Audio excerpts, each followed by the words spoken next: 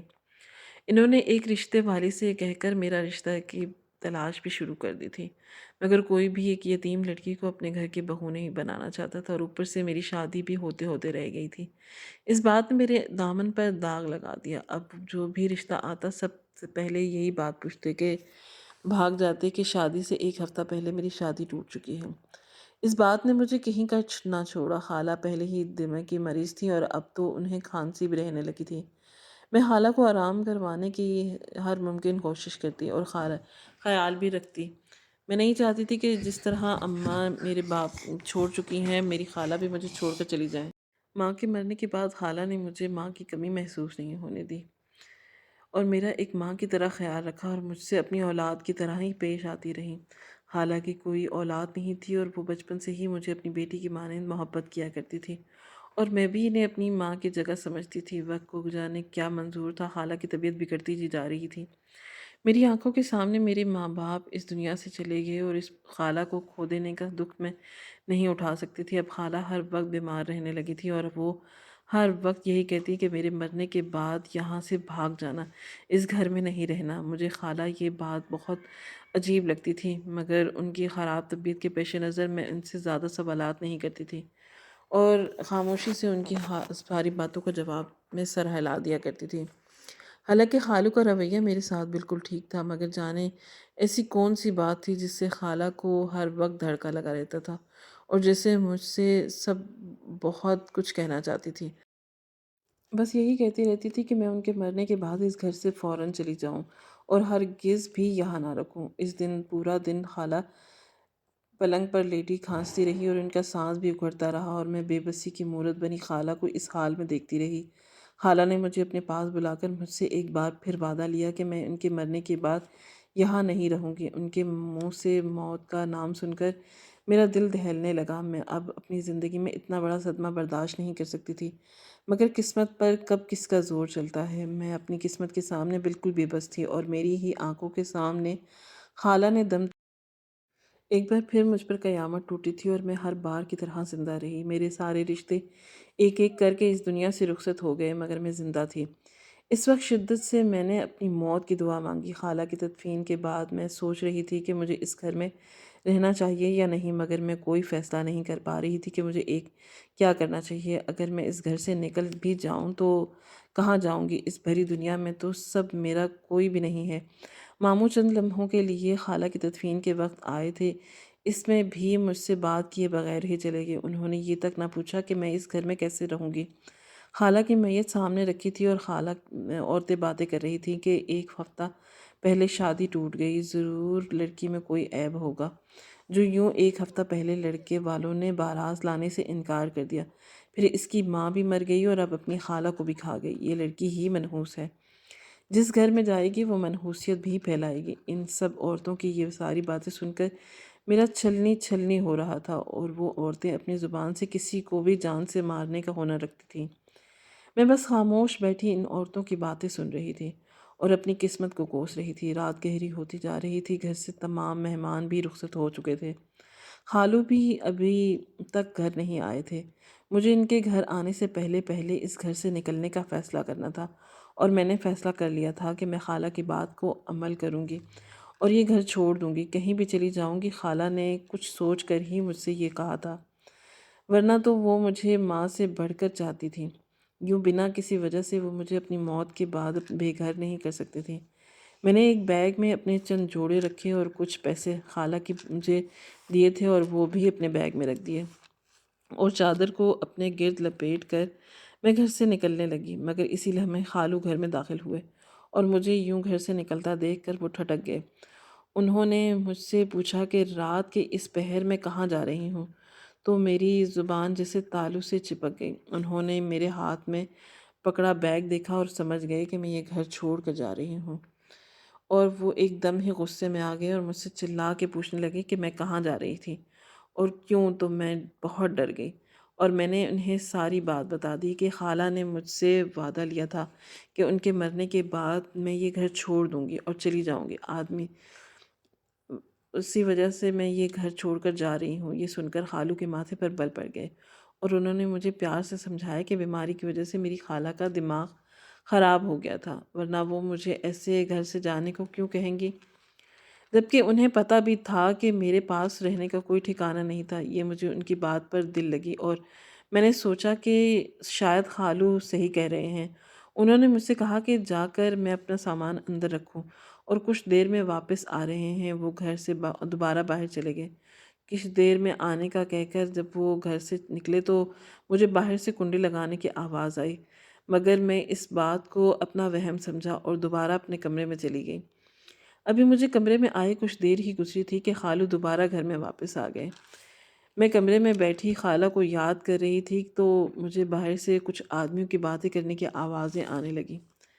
مجھے لگا کہ کچھ لوگ خالہ کی تعزیت کرنے کے لیے آئے ہوں گے، اسی وجہ سے میں اندر ہی بیٹھی رہی تھی۔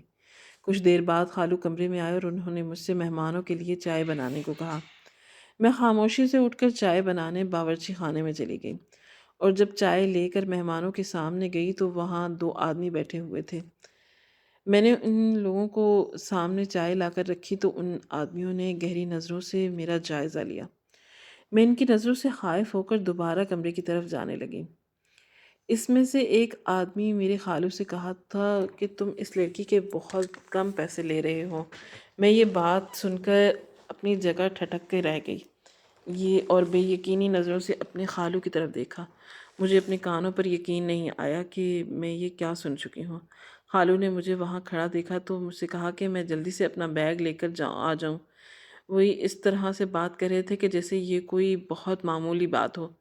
اسی لمحے مجھے ساری حقیقت سمجھ آئی کہ کیوں مجھے خالہ اس گھر سے جانے کو کہتی تھی، اور میں بے وقوف اپنے خالو کی باتوں میں آ گئی اور اب وہ مجھے دوسرے آدمیوں کے ہاتھوں فروخت کر رہے تھے۔ مجھے اپنے ارد گرد زمین کھومتی محسوس ہوئی اور جب مجھے خالو نے اپنی جگہ مجسمہ بنا دیکھا تو ان آدمیوں سے کہا کہ وہ مجھے لے جا سکتے ہیں۔ اس میں سے ایک آدمی آگے بڑھا اور میرا ہاتھ پکڑ لیا۔ اس کے ہاتھ پکڑتے ہی جیسے میں ہوش کی دنیا میں واپس آئی اور چیختے ہوئے ان کے مضبوط ہاتھوں کی گرفت سے اپنے ہاتھ نکال لیے، مگر اس آدمی کی گرفت بہت مضبوط تھی، اس کا مقابلہ مجھ جیسی کمزور سی لڑکی نہیں کر سکتی تھی۔ جبھی میں نے چیخنا چلانا بند کر کے خالو کو خدا کے واسطے دینے شروع کر دیے کہ وہ مجھ پر یہ ظلم نہ کرے اور مجھ پر رحم کرے، مگر ان پر میری کسی دہائی کا اثر نہ ہوا اور وہ آدمی مجھے کھینچتے ہوئے اپنے ساتھ لے کر باہر چلا گیا۔ باہر آ کر اس نے مجھے اپنی گاڑی میں ڈالا اور خود ڈرائیونگ سیٹ پر بیٹھ گیا۔ اتنے میں اندر سے وہ دوسرا آدمی بھی باہر آ گیا اور وہ بھی گاڑی میں بیٹھ گیا۔ کچھ دیر بعد گاڑی چلانے لگے اور میں خود دہشت سے کانپنے لگی۔ میں ان آدمیوں کی منت کر رہی تھی کہ مجھے جانے دیں، مگر وہ میری طرف سے بالکل کام لپیٹے ہوئے تھے۔ کچھ دیر بعد گاڑی ایک جھٹکے سے رک گئی۔ سن کر باتوں سے اندازہ ہوا کہ ان کی گاڑی کا ٹائر پھٹ گیا ہے۔